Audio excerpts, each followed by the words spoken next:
অত্যন্ত দুঃখজনক হলেও সত্য, আমরা আমাদের ছোট, ছোট কোমল বাচ্চাদেরকে তাদের শরীরের চেয়েও ওজনের একটা স্কুল ব্যাগ তাদের কাঁধে ধরিয়ে দিচ্ছি।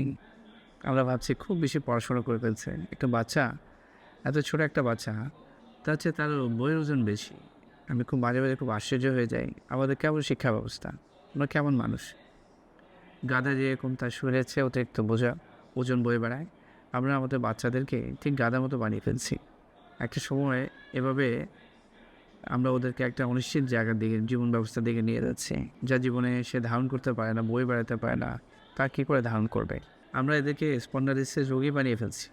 চিন্তা, চেতনায় সব দিক থেকে আমরা তাদেরকে একদম অসুস্থ করে ফেলছি। আমাদের শিক্ষা ব্যবস্থায় এর পরিবর্তন আনা উচিত।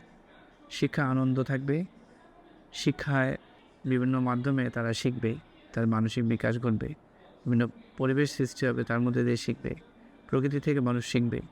বই পুস্তকের শিক্ষা শিখবে, কিন্তু সব বই পুস্তক ভিত্তিক হওয়া উচিত নয়। এতে ব্রেনের উপর চাপ পড়বে এবং শিশুদের মানসিক বিকাশে বাধাগ্রস্ত হবে। তাই শিক্ষা প্রতিষ্ঠানে বা শিক্ষা নীতি নির্ধারক যারা আছেন, ব্যাপারগুলো গুরুত্ব সহকারে ভাবা উচিত। কারণ আজকের এই বাচ্চাগুলো আগামী দিনের ভবিষ্যৎ। ওদের ভবিষ্যতের কথা আমাদের এখনই চিন্তা করতে হবে।